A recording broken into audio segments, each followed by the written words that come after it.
The Bell P-39 Airacobra stands as one of the most unusual, debated, and strategically misunderstood fighter aircraft of the Second World War. Designed in the United States and used across several major theaters, the P-39 embodied a mixture of bold innovation, serious limitations, and unexpected battlefield success.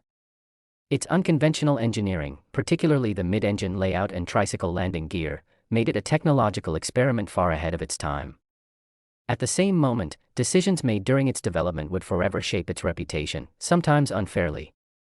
And yet, in the hands of skilled pilots, particularly those of the Soviet Air Force, the Airacobra became a precision weapon that played a decisive role in the outcome of low-altitude air combat on the Eastern Front. This article explores the P-39 from its earliest design concepts through its operational service and legacy, highlighting what made it both challenging and effective.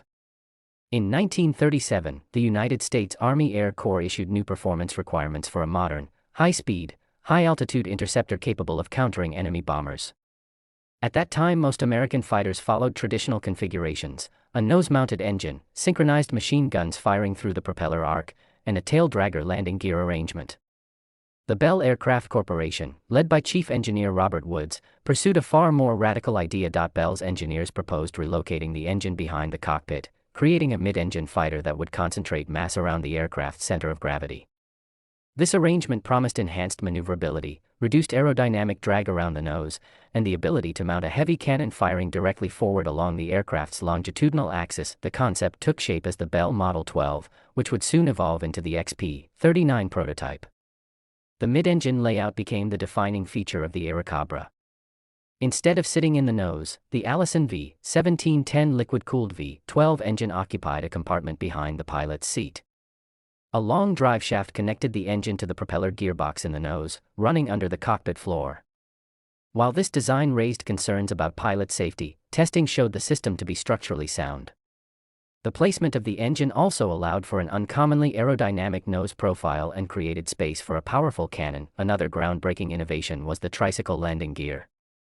At a time when tail draggers dominated military aviation, Bell's decision to adopt a nosewheel configuration made the P-39 much easier to handle on the ground, reducing the risk of noseovers and improving visibility during taxiing, takeoff, and landing. This feature would soon become standard in post-war aviation but was considered unconventional in the late 1930s. Together, these innovations gave the P-39 the appearance of a futuristic machine, even though the limitations of contemporary technology prevented the concept from reaching its full potential. One of the Airacobra's greatest strengths lay in its armament. The designers intended the aircraft to function as a bomber-destroyer, and to that end they equipped it with a 37mm M4 cannon firing through the propeller hub. A single hit from this weapon could disable a heavy bomber or rip through enemy armor. Complementing the cannon were 2.50 caliber Browning machine guns in the nose and additional .30 or .50 caliber guns in the wings, depending on the variant. This forward concentrated firepower allowed pilots to unleash precise and devastating bursts. In combat reports from the Eastern Front, Soviet pilots frequently praised the P-39 for its accuracy and its ability to deliver lethal strikes in short engagements. Yet, as powerful as the Airacobra's armament was, its operational performance would face constraints due to an important engineering compromise. The initial XP-39 prototype performed exceptionally well, thanks in part to its turbosupercharger. However, during development the U.S. Army ordered its removal in favor of a simpler single-stage mechanical supercharger. The reasons included concerns over maintenance complexity, space limitations, and expectations that most combat would take place at lower altitudes. This decision drastically reduced the fighter's high-altitude capability. Without a turbosupercharger, the Allison engine lost power rapidly above 12,000 to 15,000 feet. The P-39 thus became unsuitable for high-altitude interception missions in the European Air War. It could not compete with enemy fighters such as the Messerschmitt Bf-109 or Focke-Wulf Fw-190 at altitude, nor could it effectively engage enemy bombers flying high. This singular change in design would shape Western perceptions of the aircraft for decades. American and British pilots criticized the P-39 for its lack of altitude performance, often overlooking its strengths at lower levels. Ironically, those low-altitude strengths would make the Airacobra one of the most successful and beloved fighters of the Soviet Air Force.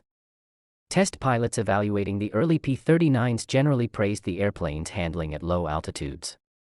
The centralized mass and aerodynamic design resulted in excellent roll rate, good turning ability, and responsive controls. The cockpit was well arranged, offering comfortable seating, good visibility, and relatively modern instrumentation.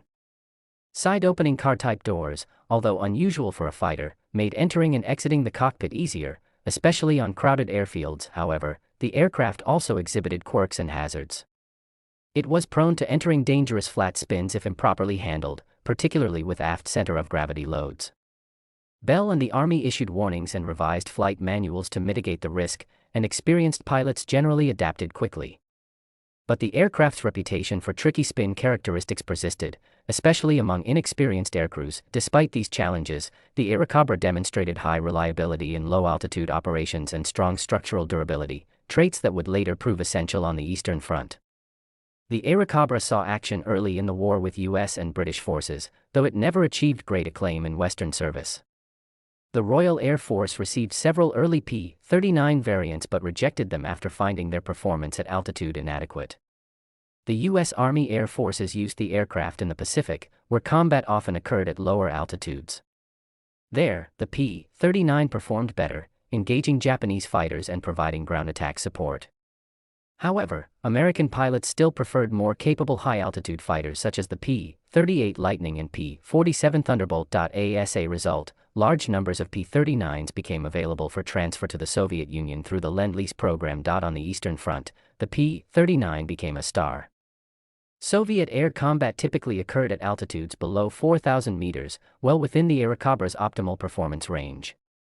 The aircraft's excellent acceleration, tight turning capability, heavy firepower, and rugged construction perfectly matched the demands of Soviet tactics. Soviet pilots adored the Airacobra for several reasons: outstanding low-altitude maneuverability, powerful cannon ideal for destroying enemy aircraft, reliable radio equipment, rare among Soviet fighters, comfortable cockpit, and good visibility, strong airframe capable of absorbing damage. Some of the most successful Allied aces of the entire war, including Alexander Pokryshkin, Grigory Rechkalov, and Nikolai Gilov, achieved the majority of their victories flying the P-39. Pokryshkin, in particular, advanced innovative tactical doctrines that took full advantage of the Airacobra's strengths, emphasizing vertical maneuvers and coordinated group attacks. Soviet modifications further enhanced its combat effectiveness. Armor protection was sometimes increased, unnecessary equipment removed, and pilots optimized ammunition loadouts for the cannon to suit their dogfighting tactics. By war's end, the Soviet Air Force had flown more than 4,700 P-39s, far more than any other Allied nation, and credited the type with thousands of aerial victories.